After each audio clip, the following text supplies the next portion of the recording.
Hello everyone, welcome to SMS Bangla. তোমরা দেখছো SMS Bangla YouTube channel আর আমি সুব্রত। সেন্ট্রালাইজ কলেজ অ্যাডমিশন 2024 আজকে আবারও বিগ ব্রেকিং নিউজ উঠে এলো নামি দামি সংবাদপত্রে। সেটা কি সংবাদ সেটা তো বলবোই, এছাড়াও বলতে চলেছি যে সকল ক্যান্ডিডেটরা আছো তারা ফার্স্ট রাউন্ডে বা ফার্স্ট রাউন্ডের আপগ্রেডেশন লিস্টে চান্স পেয়েছো সেই সকল স্টুডেন্টদের আর কি এখন করণীয় আছে। আবার যে সকল ক্যান্ডিডেটরা আছো ফার্স্ট মেরিট লিস্ট বা সেকেন্ড মেরিট লিস্টে তাদের কলেজে অ্যালোটেড হওয়ার সত্ত্বেও তাদের পছন্দের কলেজ বা পছন্দের সাবজেক্ট না পাওয়ায় তারা এখন কি করবে বুঝতে পারছো না, বা যারা ভাবছো আমি আমার অ্যাডমিশনটিকে ক্যান্সেল করব। আবার এমনও কেউ কেউ আছো যে তাদের কলেজ আর সাবজেক্ট দুটোই পছন্দের না হওয়ার সত্ত্বেও তারা রিস্ক নিতে চাইছে না যে মপ আপ রাউন্ডে সেই সকল স্টুডেন্টরা এখন কি করবে বা কি করণীয়। আবার এমনও স্টুডেন্টদের মনে প্রশ্ন যে আমরা অ্যাডমিশন ক্যান্সেল করলে কিভাবে টাকা রিটার্ন পাবো, বা কিভাবে আমাদের সেকেন্ড রাউন্ডে কি আমরা আমাদের পছন্দের কলেজ পাবো, না সেই যাকে তাই হবে। আবার যে সকল ক্যান্ডিডেটরা অ্যাডমিশন নিয়েছো সেই সকল ক্যান্ডিডেটরা অ্যাডমিশনের সময় তারা তাদের পছন্দের কলেজ না পাওয়া গেলেও তখন তারা অটো আপগ্রেডেশনটিকে ইয়েস করে তারা অ্যাডমিশন নিয়েছে, যাতে ফার্স্ট পেজের সেকেন্ড মেরিট লিস্টে আবার যাতে তাদের পছন্দ মতন কলেজে নাম আসে। এখন কথা হলো, যে সকল ক্যান্ডিডেটরা অ্যাডমিশন নেবে তারা তাদের পছন্দের কলেজ না পাওয়া সত্ত্বেও তারা অটো আপগ্রেডেশনটিকে ইয়েস করে তারা অ্যাডমিশন নেবে।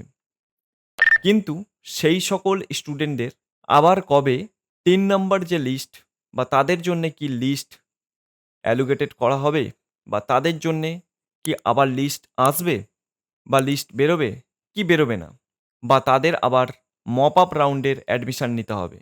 আবার মপ আপ রাউন্ডের অ্যাডমিশন নিতে গেলে আমার কি অ্যাডমিশন ক্যান্সেল করতে হবে? এবার মপ আপ রাউন্ড কিভাবে হতে চলেছে? আমরা কি কলেজে আদৌ কি অ্যাডমিশন নিতে পারবো এই বছরে? না আমাদের এই বছরটাই নষ্ট হয়ে যাবে? এই সকল কোশ্চেন যদি তোমার মনে হয়ে থাকে তাহলে অবশ্যই এই ভিডিওটা তোমার জন্যে খুব, খুব গুরুত্বপূর্ণ হতে চলেছে। আর তাই আমি বলবো সকল স্টুডেন্টরা এই ভিডিওটা শেষ পর্যন্ত দেখবে। না হলে বুঝতে পারবে না। আর তোমাদের হেল্প আমার খুবই প্রয়োজন। কারণ আমার এই চ্যানেলটা হচ্ছে এখন নতুন। বাট দেখো চ্যানেলে স্ট্রাইক চলে এসেছে। কী কারণে সেই সব আমি বুঝতে পারছি না। তা তোমাদের কাছে আমার একটাই রিকোয়েস্ট, তোমরা সবাই এই ভিডিওটাকে একটা করে লাইক করবে আর তোমাদের বন্ধুদের কাছে একবার করে হলেও শেয়ার করবে। সবাই ভিডিওটাকে শেষ পর্যন্ত দেখবে। তোমাদের জন্যেই ভিডিওটা বানানো। সকল স্টুডেন্টরা এই ভিডিওতে তোমাদের পাওয়ার দেখাতে হবে। আর লাইক টার্গেট আমি দিলাম 1K। সকল ক্যান্ডিডেটরা তোমরা 1K লাইক কমপ্লিট করবে। আমি জানি তোমরা খুব তাড়াতাড়ি কমপ্লিট করে দেবে। একটু করে দাও লাইক। চলো শুরু করি আজকের ভিডিও। সকল ছাত্রছাত্রীদের জন্যে খুব গুরুত্বপূর্ণ হতে চলেছে আজকের এই নিউজটা। দেখো নিউজে কি বলা আছে, আইএসসির বেস্ট অফ 4 এক ছাত্রীর প্রাপ্য মার্কস ৯৪%। উচ্চ মাধ্যমিকে এক ছাত্র পেয়েছে ৯০% মার্কস। তারপরেও রাজ্যের কলেজে ভর্তির অভিন্ন পোর্টালে ক্যাপের মাধ্যমে পছন্দের কলেজ তারা মনমতো বিষয় পায়নি। অথচ সেই সব কলেজে সংশ্লিষ্ট বিষয়ে বহু আসন এখনও ফাঁকাই। এই পরিস্থিতিতে অনেক পড়ুয়ারা এমনকি প্রথম দফায় কলকাতায় কলেজে ভর্তি হয়েও তা বাতিলের পথে হাঁটছে। আবার এক অংশ ভর্তি না হয়ে মপ আপ অথবা দ্বিতীয় রাউন্ড নতুন করে আবেদনের অপেক্ষায়। ভর্তির জন্যে আবেদনকারী ছাত্রছাত্রী ও তাদের অভিভাবকরা জানাচ্ছে, ক্যাপের মাধ্যমে ভর্তির আবেদন শুধু ২৫টি পছন্দের কলেজ বাছাইয়ের অপশন দেওয়া হয়েছিল। কিন্তু পছন্দের কলেজের মনের মতো সাবজেক্ট বাছাইয়ের সুযোগ ছিল সীমিত। প্রথম বিষয়টি ধরেই পোর্টালের সিট অ্যালট করেছে। সেক্ষেত্রে আবার পছন্দের কলেজে সুযোগ মেলেনি। কলা ও বিজ্ঞান শাখায় এক জন পড়ুয়া দুটো বা তিনটি বিষয়ে অনার্স পড়তে সর্বোচ্চ 25টি কলেজে অপশান দিয়েছিল, কিন্তু ক্যাপের বিষয়ে অপশানের চেয়ে কলেজ ভিত্তিক অপশানে জোর থাকায় যোগ্যতা সত্ত্বেও পছন্দের কলেজে মনের মতো বিষয়ে ভর্তির সুযোগ মেলেনি অনেকের। মানে বুঝতে পারছো, এখানে যে বিষয়ে জোর দেওয়া হয়েছে সেটা হলো বিষয়ভিত্তিক জোর দিচ্ছে না, এখানে তোমাদের কলেজ ভিত্তিক অপশনের প্রতি এই সেন্ট্রালাইজ কলেজ অ্যাডমিশন পোর্টালে এখানে জোর দেওয়া হচ্ছে। এবার দেখো, এর ফলে আবার কলেজগুলিতে নানা বিষয়ে প্রচুর আসন ফাঁকা পড়ে রয়েছে। তাই বুধবারে 1,21,000-এর বেশি ছাত্রছাত্রীর সিট আপগ্রেডেশনের পরেও পড়ুয়াদের এক অংশের সঙ্গে বহু কলেজের অধ্যক্ষের কপালেও চিন্তার ভাঁজ। এক ছাত্রীর কথায়, কলকাতায় 12টি কলেজে আবেদন করেছিলাম, যার মধ্যে 9টি কলেজে সাইকোলজিতে আর 3টি কলেজে হিস্ট্রিতে। পরে আসন না পাওয়ায় আশঙ্কায় প্রথম দফায় যোগমায়া দেবী কলেজে সাইকোলজিতে নিমরাজি হয়েও ভর্তি হয়েছি। তাতে আমার কোনো উন্নতি হয়নি।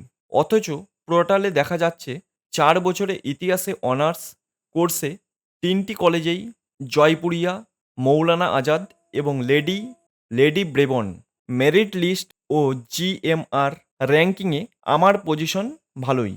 কিন্তু 9টি কলেজে সাইকোলজিতে অপশন দিয়ে ফেলায় এখন হিস্ট্রি পেতে প্রবল সমস্যায় পড়ছি।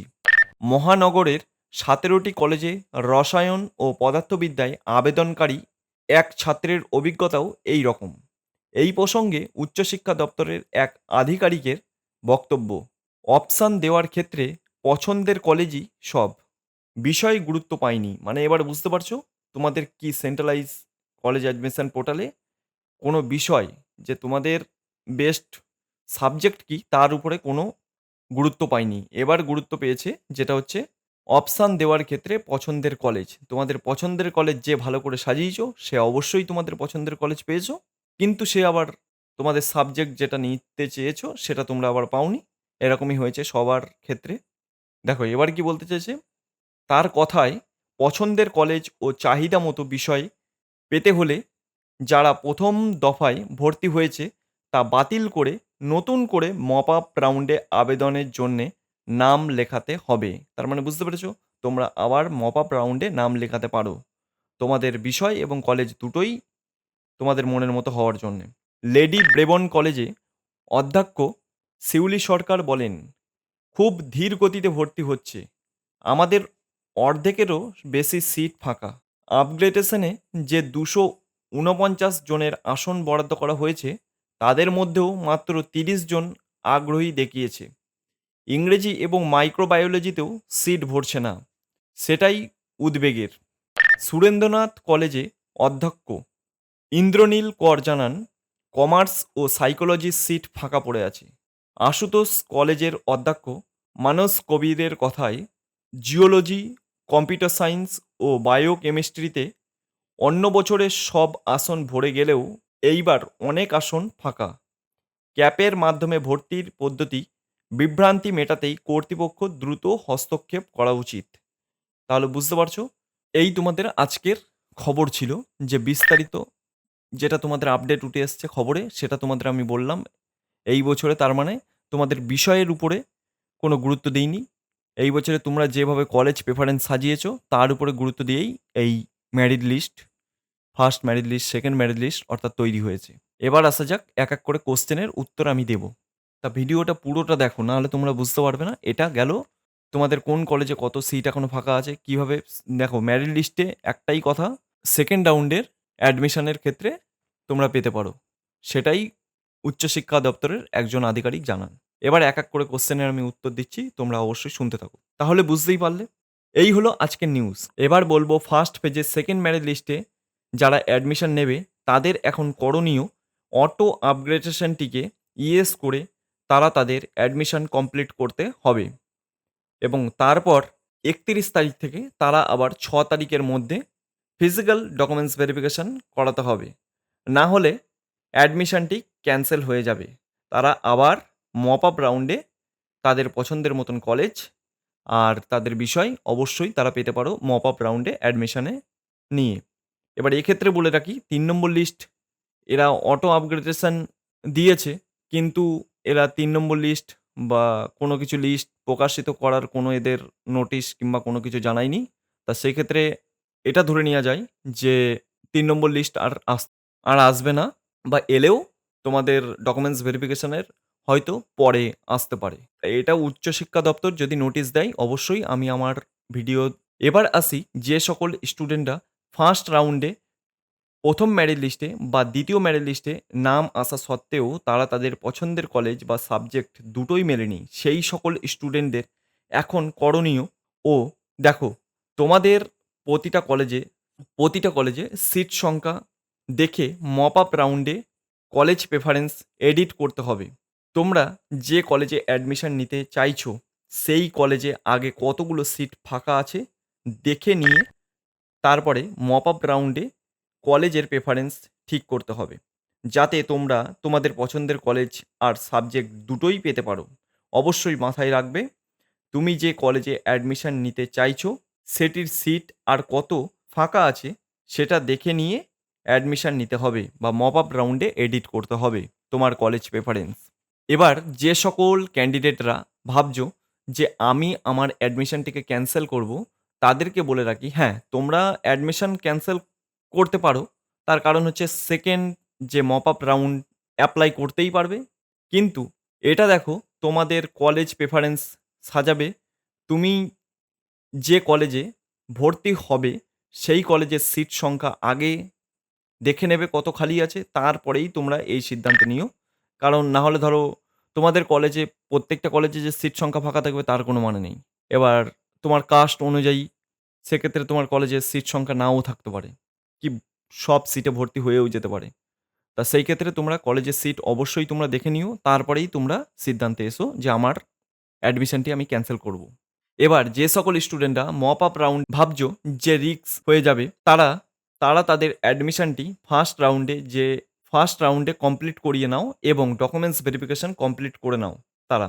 এবার যে সকল স্টুডেন্টরা অ্যাডমিশন ক্যানসেল করবে তাদের টাকা কবে পাবে? তাদের তাদের বলে রাখি, এই অ্যাডমিশন প্রক্রিয়াটি পুরো কমপ্লিট হবে। তারপর তার কিছুদিন পর থেকে তোমরা ব্যাংকে বা তোমার ব্যাংকে যে ব্যাংক অ্যাকাউন্ট দিয়েছিলে তোমার প্রোফাইলে যখন রেজিস্ট্রেশন করার সময়, তখন যে ব্যাংক অ্যাকাউন্ট তুমি দিয়েছিলে সেই ব্যাংক অ্যাকাউন্টে তোমার টাকা আবার রিটার্ন চলে আসবে। প্রায় সময় লাগবে, এখন ধরতে পারো ১ থেকে ১.৫ মাস সময় লাগবে। ধরে রাখতে পারো। এবার বলব মপ আপ রাউন্ড কি? তোমরা তোমাদের পছন্দের কলেজ পাওয়া কি সম্ভব মপ আপ রাউন্ডে? হ্যাঁ, পাওয়া সম্ভব। যদি তোমরা কলেজের প্রেফারেন্সে সাজানোর আগে দেখে নাও যে তোমাদের কলেজে কতগুলো সিট ফাঁকা আছে বা সিটে আমার নাম আসতে পারে, তাহলেই তোমরা এটা করতে পারো। তাহলেই তোমাদের মপ আপ রাউন্ডে অবশ্যই তোমাদের নাম আসতে পারে। ধরো তোমার কলেজে তোমার কোনো সিটই নেই আর তুমি অ্যাপ্লাই করে দিলে সেই কলেজে, সেই ক্ষেত্রে তোমার নাম আসাটা খুবই চাপের। এবার যে সকল স্টুডেন্টরা আছো যে ১ম রাউন্ডে সেকেন্ড লিস্টে যারা অ্যাডমিশন নিচ্ছ, অটো আপগ্রেডেশনটিকে ইয়েস করে অ্যাডমিশন নিচ্ছ, তাদের জন্যে কি আর লিস্ট বেরোবে? না ৩ নম্বর লিস্ট বেরোবে না? ৩ নম্বর লিস্ট, এই ৩ নম্বর লিস্ট নিয়ে এখনও কোনো নোটিশ দেয়নি। কোনো কিছুই আপডেট বা কোনো কিছুই নোটিশ এখনও উচ্চশিক্ষা দপ্তর থেকে জারি করিনি। অবশ্যই জারি করলে তোমাদের আমি ভিডিওর মাধ্যমে জানিয়ে দেব। এবার আসা যাক মপ আপ রাউন্ডের অ্যাডমিশন আমরা কিভাবে কি করব। মপ আপ রাউন্ডের অ্যাডমিশন বলতে দেখো, ফার্স্ট পেজের অ্যাডমিশনের ডকুমেন্টস ভেরিফিকেশন ৩১ তারিখ থেকে ৬ তারিখ অবধি চলবে তোমাদের। ৬ তারিখ অবধি চলার পর তারপরে হচ্ছে তোমাদের ৮ তারিখ থেকে ৮ তারিখ থেকে তোমাদের ১৭ তারিখ পর্যন্ত মপ আপ রাউন্ডে অ্যাপ্লিকেশন তোমরা করতে পারবে বা কলেজের প্রেফারেন্স এডিট করতে পারবে। প্রথমত পারবে যে সকল স্টুডেন্টরা এখনও ফার্স্ট পেজেও কোনো রেজিস্ট্রেশন বা অ্যাপ্লিকেশন কোনো কিছুই করোনি, সেই সকল স্টুডেন্টরা তারা অ্যাপ্লিকেশন নতুন করে অ্যাপ্লিকেশন করতে পারবে। আর দ্বিতীয়ত যারা অ্যাডমিশন ক্যানসেল করেছো, তারা তাদের রেজিস্ট্রেশন করার আর কোনো দরকার নেই। তারা কলেজের প্রেফারেন্স সাজালেই তাদের হয়ে যাবে। আর তৃতীয়ত যারা তাদের পছন্দের কলেজ পাওনি, তারাও এতে অ্যাডমিশন বা কলেজ প্রেফারেন্স সাজাতে পারবে। নিজেদের মতন। এবার বলা যাক, এ তো গেল অ্যাডমিশন আর কলেজ এডিট মপ আপ রাউন্ডে। 20 আগস্ট হচ্ছে মেরিট লিস্ট পাবলিশ হবে। 20 আগস্ট থেকে 23 আগস্ট পর্যন্ত তোমাদের চলবে হচ্ছে অ্যাডমিশন, প্রথম লিস্টের অ্যাডমিশন প্রক্রিয়া। আবার 27 আগস্ট তোমাদের পাবলিশ হবে যেটা মপ আপ রাউন্ডের আপগ্রেডেশন লিস্ট বা second list, second merit list. এবার 27 তারিখ থেকে 30 তারিখ পর্যন্ত তোমাদের চলবে হচ্ছে অ্যাডমিশন প্রক্রিয়া, যেটা হচ্ছে সেকেন্ড মেরিট লিস্টে, মপ আপ রাউন্ডের সেকেন্ড মেরিট লিস্টে হচ্ছে অ্যাডমিশন প্রক্রিয়া চলবে 27 তারিখ থেকে 30 তারিখ পর্যন্ত। আর ডকুমেন্টস ভেরিফিকেশন, মপ আপ রাউন্ডে ডকুমেন্টস ভেরিফিকেশন চলবে 3 তারিখ থেকে 7 তারিখ পর্যন্ত। 3 সেপ্টেম্বর থেকে 7 সেপ্টেম্বর পর্যন্ত তোমাদের মপ আপ রাউন্ডের ডকুমেন্টস ভেরিফিকেশন চলবে। এইভাবে তোমাদের মপ আপ রাউন্ডটা পুরোটা কমপ্লিট হবে। এবার আসা যাক, এবার বেশিরভাগ স্টুডেন্টদের কোশ্চেন একটাই যে মপ আপ রাউন্ডে অ্যাডমিশন নিতে গেলে আমার কি অ্যাডমিশন ক্যান্সেল করতে হবে? হ্যাঁ, একদমই ঠিক। তোমার অ্যাডমিশনটি ক্যান্সেল করতে হবে, নাহলে তুমি মপ আপ রাউন্ডে অংশগ্রহণ করতে পারবে না। আর তুমি যদি অ্যাডমিশন নিয়ে থাকো বা অ্যাডমিশন নিয়ে তুমি যদি কলেজ ভেরিফিকেশন অলরেডি করে ফেলো বা ডকুমেন্টস ভেরিফিকেশন অলরেডি কলেজে গিয়ে করে থাকো, তাহলে তুমি আর মপ আপ রাউন্ডে এলিজেবল বা অংশগ্রহণ কোনো মতে করতে পারবে না। এই ছিল আজকের ভিডিও। ভিডিওটা ভালো লাগলে অবশ্যই একটা করে লাইক করবে, চ্যানেলে নতুন হয়ে থাকলে অবশ্যই চ্যানেলটাকে সাবস্ক্রাইব করবে, আর তোমাদের বন্ধুদের কাছে অবশ্যই শেয়ার করবে। আর আমি এই ভিডিওতে লাইক টার্গেট দিয়েছি 1K, অবশ্যই আমি জানি তোমরা কমপ্লিট করে দেবে। আর তোমাদের বন্ধুদের কাছে অবশ্যই সবাই শেয়ার করো। আজকের ভিডিওটা এটুকুই, দেখা হবে নেক্সট ভিডিওতে।